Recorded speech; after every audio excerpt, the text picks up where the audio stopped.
in a sprawling house nestled in the heart of Atlanta, Georgia. A family thrived on the foundation of love and respect. Steve, a sturdy man with the weight of responsibility etched on his brow, and Dorothy, his warm-hearted wife whose laughter could light up the darkest days, shared their lives with 5 children.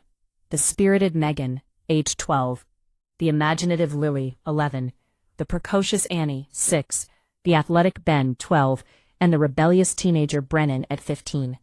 One sunny afternoon, as rays of light danced through the kitchen window, Dorothy called for her children to come down and help wash the dishes. The clatter of footsteps echoed as the kids assembled, except for Ben, who sulked in his room, shrouded by a gray cloud of irritation. "Ben, come down and do the dishes now." Dorothy's voice carried a hint of authority, mingling with the scent of freshly baked cookies. "Okay, chill," Ben retorted, his voice sharper than a knife. Steve, perched on the edge of the kitchen counter, raised an eyebrow. "Excuse me, did you just tell your mother to chill? Get over here right now." His heart raced, adrenaline coursing through him as Ben, fueled by teenage defiance, rolled his eyes.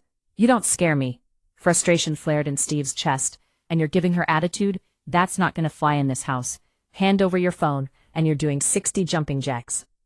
Ben scoffed, challenging. "Or else what? Are you gonna send me to military school?" "Enough, the phone now," Steve's voice thundered, and in a flash, Ben dashed up the stairs, locking himself away in his room. The air thickened with tension. Steve's fists clenched as he banged on the door, desperation tainting his voice. "Open this door right now." But Ben was a tempest, full of anger and rebellion. "Get the fuck away from me," he screamed, kicking at the door in a fit of rage. In a moment of chaos, Steve kicked the door down, but in a shocking turn of events Ben retaliated, kicking his father in the face.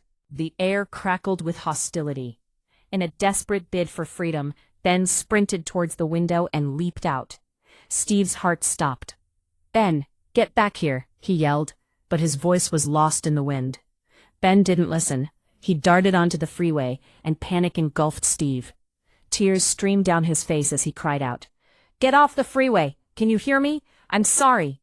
But Ben was gone, a fleeting shadow swallowed by the roaring asphalt.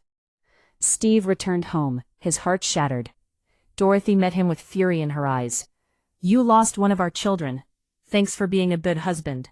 Her voice was a sharp blade, cutting deep into his already fractured spirit. The girls followed their mother, leaving Steve alone with his devastation. Brennan, witnessing his father's tears, approached cautiously. "What happened?" The words spilled from Steve's lips, heavy with sorrow. "Ben, he ran onto the freeway, and I tried to stop him, but it was too late." Brennan's face paled, the gravity of the situation sinking in. "If that's the case, Ben probably is dead," he whispered, the truth echoing in the stillness of the room. Steve's heart sank deeper. "The news, it hasn't confirmed anything yet," he said, clinging to a thread of hope. But soon the reports confirmed the unimaginable. Ben had been struck by a truck. The tears flowed freely as Steve lamented his mistakes, the discipline gone too far. "I wish I hadn't been so harsh. I wish I had done things differently." Brennan choked back a sob. "I wish I had played with him more. I wish I could have spent time with him. Now he's gone forever." In a moment of shared grief, Steve embraced Brennan, feeling the weight of regret heavy on their shoulders. They both understood the lesson too late. Harsh discipline could lead to unimaginable consequences. As the days turned into weeks, Steve vowed to cherish every moment with Brennan.